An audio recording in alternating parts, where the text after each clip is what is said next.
La Guerra Civil Española de 1936 a 1939 fue un conflicto devastador que dejó profundas cicatrices en España. La posguerra trajo años de penuria y represión bajo la dictadura franquista de 1939 a 1975. Tras la muerte de Franco, España vivió una transición a la democracia. En este documental escuchamos a quienes vivieron estas épocas cruciales para nuestro país, comprendiendo mejor el pasado y honrando su memoria.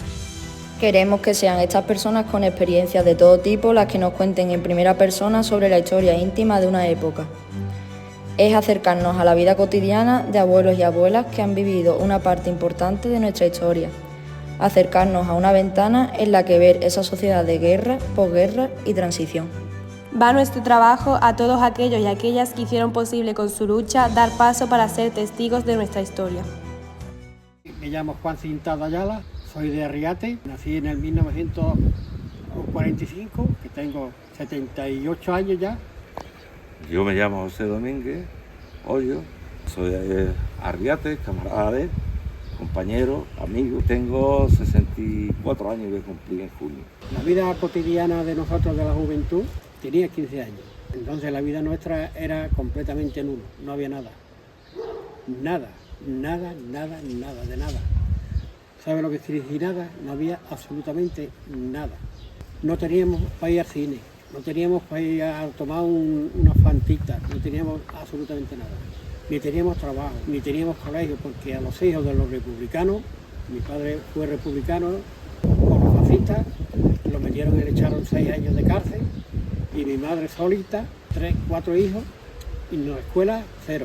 Luego iba pasando el tiempo. Y en el extranjero nos terminamos de informar, allí ingresamos en el PC, teníamos 15 años y allí vimos unas puertas abiertas para conseguir lo que fue la libertad y la democracia aquí en España. Pues entonces nosotros nos organizamos a través de una universidad de Suiza, que los estudiantes eran de izquierda, eran ilegales, ¿no? Y nos abrieron los ojos y empezamos a recaudar fondos para los estudiantes, que sería para los estudiantes y para los hijos que los padres habían matado o estaban refugiados por ahí, a recogerles dinero, a recogerles ropa, a recogerles zapatos, que no tenían ninguno. Y eso fue una experiencia muy bonita y muy buena que nosotros tuvimos allí en el extranjero, en la lucha por la libertad y la democracia en España. Y nos empezamos a reunir clandestinamente, unas veces nos íbamos al monte, otras veces nos íbamos al molino, al puente de la Ventilla. Empezamos a luchar, todos 16, 17 años, y de ahí surgió que nosotros nos organizáramos políticamente. Y aquí en España estábamos vigilados a todas horas, como si fuéramos animales. Bueno, un animal que es mejor que nosotros hemos vivido. Nosotros, viendo de que teníamos tantos adversarios detrás nuestra, vigilando día y noche, pues decidimos de hacer una pintada en el pueblo, grandísima. Y desde entonces, desde que la juventud vio aquello, éramos 20 y cuando nosotros hicimos la pintada, había más de 200 dispuestos a luchar. Yo tenía entonces 11 años. Lo primero que me llamó la atención, que en el muelle de Arriate había una palabra que era amnistía, yo no conocía qué era eso. Pero ese hecho, el hecho de ver una palabra, una pintada que habían hecho ellos, que era amnistía, hizo que a partir de ese momento empezara a tomar conciencia. El rumor corría, bueno, esto lo han hecho los comunistas y tal. Digo, pues yo quiero ser comunista. Porque yo ya sentía el peso del fascismo como, aún siendo niño, pero de una manera muy, muy consciente, casi física. Notaba la represión del franquismo, del fascismo. Había algo que estaba detrás. ¿Qué amnistía y por qué? Porque había muchos presos políticos. Entonces, a veces un acto pequeño, en la larga lucha que tenemos la humanidad, porque va a ser una larga lucha, el hecho de que un niño pequeño, entonces tenía yo 11 años, me preguntara y reflexionara acerca de una palabra, fue lo que me llevó a tomar una conciencia clara por debajo del miedo que percibía cuando lo preguntaba. Ese hecho, que parece, digamos, minúsculo hoy, pero la pintada en el muelle de amnistía hizo que no solamente yo, sino que más jóvenes de aquí arriba empezáramos a tomar conciencia no solamente de que hubiera un problema en España, sino que además había también una solución. Esa solución venía a través de la lucha. Y ese fue mi primer contacto y conciencia antifascista, claramente. Y esa conciencia antifascista se la debo a un gesto tan, en aquel momento tan arriesgado, se lo debo a ellos. Cuando llegamos nosotros a ese punto, decidimos, y todo lo que había el fascismo junto con la iglesia, había que quitarlo del medio. En Arriate, nosotros quitamos todos los símbolos franquistas. Había un monolito con el yugo y las flechas. Pues eso decidimos una noche de quitarlo. Así cogimos y nos llevamos unos palos y lo arrancamos de cuajo y lo tiramos a la carretera. A la carretera no, pues no había carretera, había un carril, eso era un carril. La dictadura de Franco fue acompañada por el ejército entero y por el capitalismo, que eran los que apoyaban económicamente a esa gente. Y al otro día, pues todos los niños de la escuela, y le preguntaba al cura, a uno por uno lo llamaba aparte, a preguntarle a ver si conocía a alguien de los que habían hecho aquello. ¿Qué le iban a decir? Pues que no conocían a nadie. 60, por ahí, los primeros dineros que vinieron de la inmigración. Fueron mejorando las viviendas y las casas, y eso fue fruto de la inmigración. Entonces yo viví con muchísimas dificultades, porque cuando había agua por encima se inundaban las casas y tal. Nosotros no teníamos casa, teníamos chozas. Y el interior estaba cortado con sacos, entonces se ponían los sacos. Y ese era el tabique que se cortaba en las habitaciones. Sillas, ninguna. Piedra, agua, no había. ¿Qué agua? Río, porque antes no había nada. Y nosotros cuando entramos, el ayuntamiento se hizo todo. Y la luz, pues te daban luz, pero de noche te la cortaban. Muy pobre, muy pobre, muy pobre. Mira, niña, te voy a decir una cosa. Había una necesidad, ¿no? Y comer, pues el cocido, por la noche, a mediodía y por la noche. Y fuera, ya está. De hierba, de tagarcina, de esas cosas. El que diga lo contrario, pues está mintiendo. Todo el mundo pasaba mucha hambre. ¿Tú sabes lo que comían esos niños? Cogían, iban a buscar ajo y los tostaban y se los comían. Eso era lo que comían. ¿La escuela no había? En la escuela ellos sí iban a la escuela, pero nosotros ¿a qué escuela íbamos ahí? No había nada. Y trabajo, que comía, nada. Una represión muy grande. Yo solo estuve en la escuela de Arriate hasta los 8 años y mis recuerdos no son nada agradables. Era una escuela muy represiva. Todavía se pegaba. Notaba el nacionalcatolicismo muy fascista, porque en Ronda, quizás esto no lo sepa la gente, fue un lugar de confinamiento para personas más o menos antifascistas, pero que estaban relacionadas más o menos con el régimen.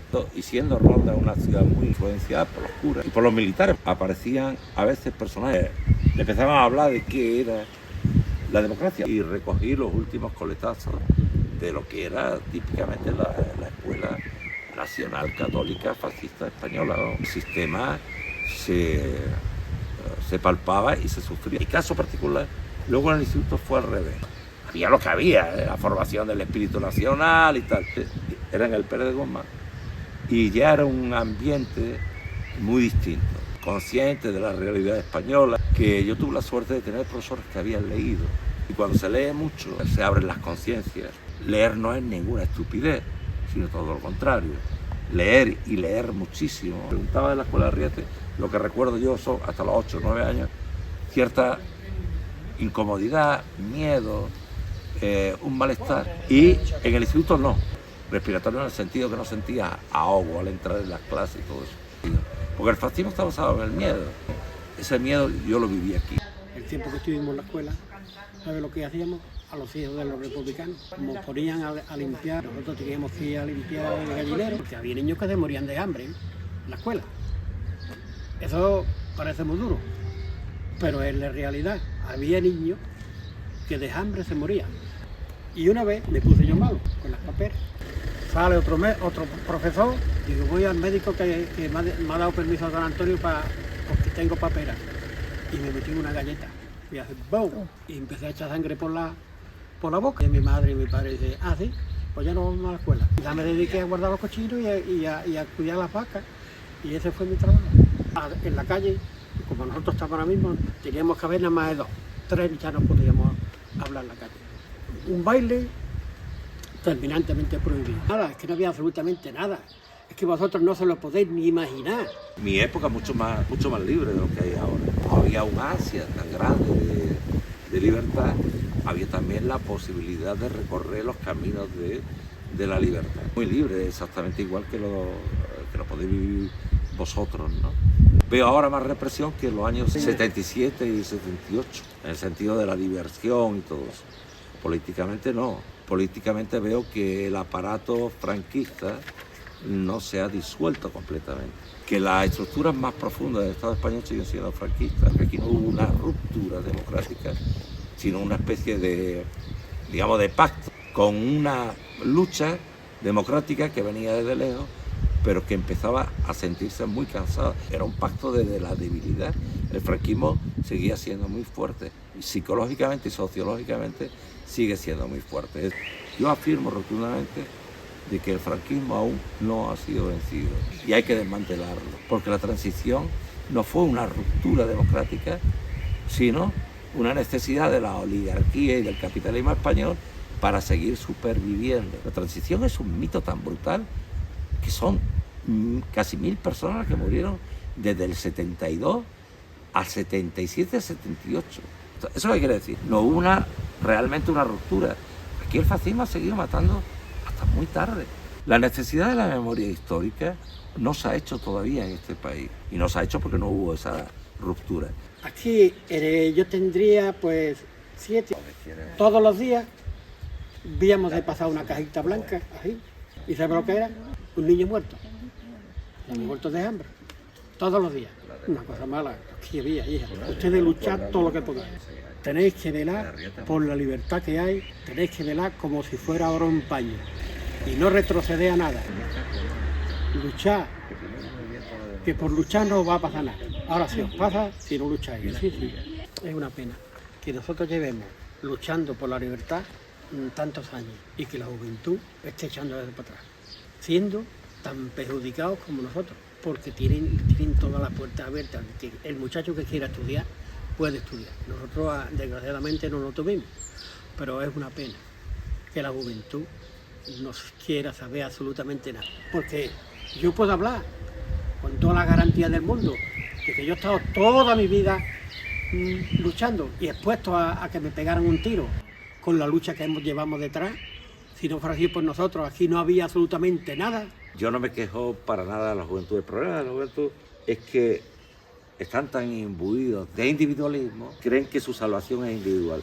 No, las salvaciones y los desarrollos y los progresos son siempre colectivos. Pero sí, colectivamente, hablando unos con otros, de una manera reflexiva, sin dejarse llevar por nada, ni lo que digamos, ni los viejos, ni nada, sino centrándose en lo concreto, la próxima generación va a ser revolucionaria. El fascismo es terrible.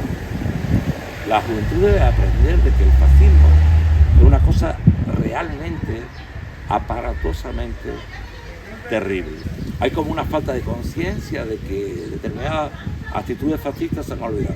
Te puedes encontrar, por ejemplo, alguien en los institutos que son buenas personas, lo que sea, cantando al cara al sol, pero no tienen ninguna conciencia de que el falangismo no es más que la manera fascista del nazi en esa época del capitalismo en España. Es decir, que el fascismo y el nacionalcatolicismo son las ideologías típicas de los que algunos jóvenes, quizás por inconsciencia, hacen alarde inconsciente de una ideología que es mortalmente peligrosa y que conviene recordar. Me llamo María y nací en el 44.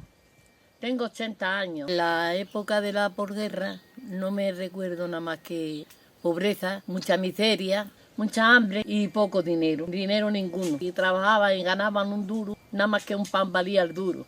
A ver lo que podían comer más con ese duro, nada. Así que eso es lo que yo recuerdo de cuando yo era niña. Y todo el mundo lo mismo, no es que éramos unos cuantos, era todo el mundo. Porque la vida estaba muy mala, apenas había para comer, ni para vestir, ni para nada. No teníamos para nada. Mi hogar era muy pobre, como el de todo el mundo. Recuerdo también porque eso que no teníamos luz, no teníamos agua, no teníamos de nada. Yo recuerdo que no podía ir a la escuela porque Mi familia, lo primero que estaba trabajando era en un cortijo, en el campo. Y entonces no podíamos ir a la escuela. Decían que los hijos de los pobres no era bueno que estudiaran ni que fueran a la escuela, porque eran los de los caciques los que podían ir a la escuela, pero los pobres no podíamos ir a la escuela. Además no teníamos ropa, no teníamos calzado y no podíamos venir al pueblo a la escuela, porque éramos 8 hermanos. Mi madre tenía que venir a buscar la vida y yo pues me tenía que quedar con todos los niños, todos mis hermanos. Vivíamos muy más.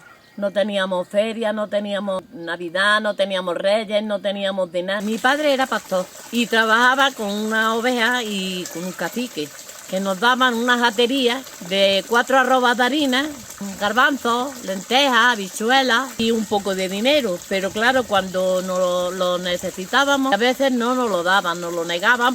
Y eso era el sustento de la casa, para vivir, para comer y para todo. Y mi madre, pues lo mismo, iba al campo, hacía cualquier trabajo y pues claro, también sacaba un poco de dinero para poder ir tirando para adelante.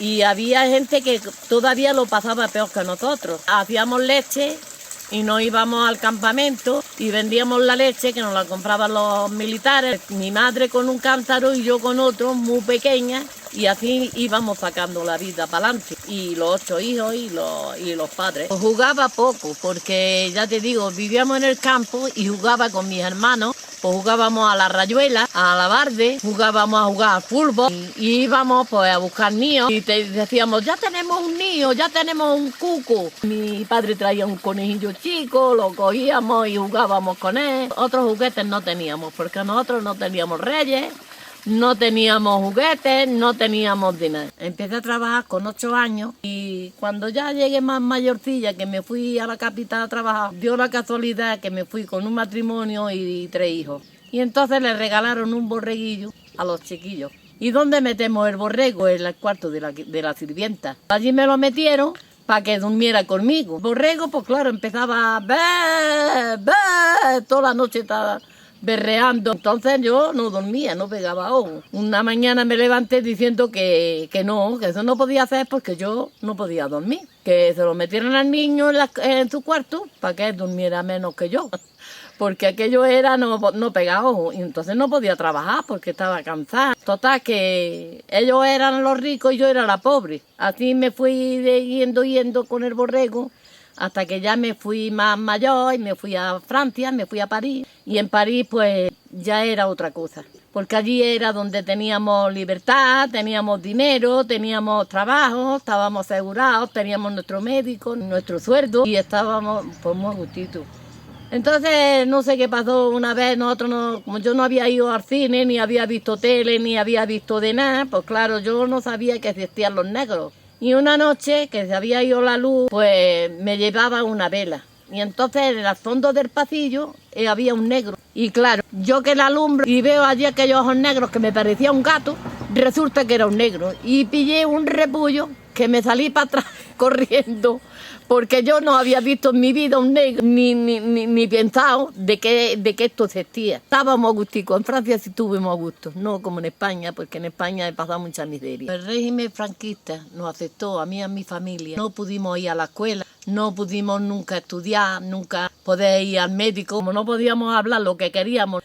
Y además no nos podíamos reunir, porque de momento estaban los civiles encima, porque era lo que había nada más que civiles. Y todo para asustar a la gente. No teníamos unos reyes como todo el mundo, porque a mí lo primero que me echaron los reyes, 10 añillos o así, y me echaron una naranja, y al segundo año que me echaron, porque como lloré tanto por la naranja, pues me echaron una muñeca de cartón que me fui a lavarla y me quedé con ella en la mano. Con una impresión muy grande me dejó que pasara yo por la plaza del pueblo y me llamara, niña, y miré para la reja de la cárcel y me encontré que estaba mi padre. Sin saber yo el por qué, y mi padre estaba allí metido en la cárcel. Fue porque una de las veces que había estado con el ganado, se escapó y se comieron unos olivos. Y claro, el guarda lo denunció y de momento lo llevaron a la cárcel. No miraron ni que había sido el ganado, ni que había sido para acá y para allá. Y aquello me impresionó mucho, porque yo a mi padre nunca lo había visto en la cárcel, ni nunca lo había visto metido en faenas malas, ni nada de eso. No me impresionó mucho. Eso sí lo recuerdo muy bien, muy bien, muy bien, muy bien. Pues yo le daría un mensaje a las nuevas generaciones, que luchen por lo que tienen, porque es muy grande lo que tienen, porque antes no teníamos nada de esto, y ahora que pueden aprovecharlo y que lo tienen todo. Que antes no podíamos ir ni a la calle porque no teníamos ropa, no teníamos calzado, no teníamos de nada. Y ahora ellos que lo tienen, que lo aprovechen y luchen por lo que tienen. Y hagan el favor de estudiar y tener sus cosas, que luchen. Salvador Rosado Nieblas. Nací en Cueva del Becerro el 17 de febrero de 1929. 95. La guerra muy mala, porque yo tenía, cuando me fuimos a la Hoya de Málaga, tenía yo 7 años. Pero yo me acuerdo de todo lo que viví en la Hoya de Málaga, me acuerdo de todo. Luego cuando llegamos aquí, tenía 8 años, no había maestro, había un maestro solo para todos los niños del pueblo. Y entré, estuve 3 meses. Caí enfermo y tuve que ir a la escuela, esta es la escuela que he pillado, 3 meses. De mayo me enseñé a leer. Yo me enseñaba a leer después de 30 años. Me gusta mucho la leyenda y la leyenda me ha dado la memoria que tengo. La cercanía aquí de Ronda estuvo el barrio de la República, Franco dio el golpe de Estado y trajo la guerra civil. Y aquí en la cercanía estaba el barrio de la República antes. Ya cogió Franco los pueblos y mataron a mucha gente, otros fueron a la cárcel y eso es lo que pasó en la guerra civil aquí. Fue malísima. Yo me recuerdo cuando estalló la guerra tenía yo 7 años. Nos fuimos a la Hoya de Málaga. A la Hoya. El día antes de tocar Collete la Real, al día siguiente tomaron la cueva. Después de tomar la cueva, pues fuimos de Hoya nosotros. Nosotros salimos de aquí en septiembre. Aquella mañana el pueblo quedó desierto. Mi padre no se quería ir. Mi hermana, papá, vámonos con los moros, se vienen metiendo con las mujeres. Y era verdad. Los días fuimos con dirección a las pilas. Las pilas se contestó el pueblo entero. Seguimos para Junquera. 5 familias nos alojamos en Coín. De Coín 2 familias nos fuimos para Pizarra. A los 15 días, las 2 familias nos fuimos para los llanos de Cáltava. Llegamos al Entornillo y había una familia de Cueva del Cerro. Había un río de Cáltava, se llamaba Paco y allá. Al 2 días con mi padre a Junquera con el muro, lo coló de patata y de de higo. Y lo compartió con las 3 familias en la casa. Cuando llegó le dije a mi padre, Salvador, como tú eres el que me dio un colo de Málaga, va a ir una semana a Málaga por el dinero. Entró en la tienda Amazon a comprar tela para un vestido para mi hermana y para mis hermanas. Cayó una bomba en la tienda Amazon y la convirtió en ruina. Mi padre y muchas familias va por la calle huyendo de un lado para otro, sin saber dónde meterse, huyendo de las bombas. Los fascistas tiraban tiros por los balcones y hubo muchos muertos. A los 2 días cayó una bomba en una gasolinera, provocó una gran explosión, hubo muchos muertos. Llegamos a Málaga cuando vino rayando el día, con la idea de traer todo el general de la muerte. Málaga está tomada, dice la familia Cuella, vamos para la cueva. De Málaga a la cueva hay 100 kilómetros, lo hicieron andando. 3 familias nos fuimos para Casa Gronela. Cuando llegamos allí el pueblo estaba desierto. Las familias tenían de las huellas y el ejército franquista iba a tomar Casa Gronela. Nosotros nos fuimos por el ayuntamiento y allí nos alojamos las 3 familias. Al día siguiente movimos con dirección a Cerrato. Cuando llegó a Cerrato hubo pasado un control de la Guardia Civil. Sí, a mis padres le con ellos, les faltaba el respeto, les hacían palabrotas. Y a mi hermana le quedaban con ella y decía, estas rojillas ya entran preñadas de los rojillos. Movimos para la cueva. El frente está muy cerca del pueblo. Las familias iban llegando de las huellas. Las cabezas de la familia se presentaban en el cuartel, le tomaban declaración y se venían para su casa. Al día siguiente, a la amanecer, llegaba la guardia pegando en la puerta. Y le dije, tu padre está acostado, dile que se levante, que le vamos a hacer una pregunta. Se lo llama y ya no volvió más. No había agua corriente. Tenían que hacer sus necesidades en el corral. No se podía lavar. Recuerdo he visto los hijos más pequeños hablando con tus padres por las rejas de la cárcel. A la mañana siguiente nos encontramos con 22 cuevaños auxiliados en ronda. La hermana de ayuda fueron a recoger las pocas pendencias que habían dejado. Cuando llegó al pueblo, con uno le callaba dando gritos que se escuchaban en todos los rincones del pueblo. María Montero Toscano conocía el papel de Lavanero, le vieron auxiliar a su marido y su hermano. Y cuando llegó a su puerta, gritó, asesinos, criminales, y la denunciaron el corte de la Falange. Le dieron de tomarse un vaso de aceite recito. Los franquistas de hacían de sufrir a las víctimas hasta no poder más. Esto es horrible lo que pasó aquí. Cuando voy a la olla vivíamos en una casa que era de mi abuelo y vivíamos 3 familias en la casa. 17 personas vivíamos en la casa. No había ni cuarto baño donde estaba el agua en la casa. La muerte trae el agua de la fuente, cántaro a cuesta. Una luz sola en toda la casa para toda la casa. Sillas 7, 8 y algunas escolar. En una candela y guisaban las 3 familias en la candela. Y vivíamos entre animales. El estiércol salía por la puerta de la casa y el olor en la casa. Vivíamos como los animales en aquella época, eso fue terrible. Yo me fui al extranjero y ya no volví a entrar más en la casa. Ya me casé y me fui a Bélgica con mi mujer. Estuve en Bélgica 3 años. Después ya me vine y nos quedamos aquí en el pueblo, caí enfermo. Y ya me fui a Alemania de turista, que no podía con contrato. Iba de contrabando. Pasé la frontera a la fuerza. Allí se quedó la ropa, así quedó todo, porque tenían que pasar un coche y teníamos que coger la ropa puesta, porque sabía que si íbamos con las maletas, íbamos a trabajar. Nos pudimos 2 calzoncillos, 2 camisas y 2 trajes uno encima del otro, así pasamos la frontera. Cuando llegué, me tuve que quedar en la cama con un compañero y la ropa puesta, me la tuve que quedar en el armario de él porque no tenía maleta. Allí la pasamos negra. Estuve trabajando y no me dieron vivienda.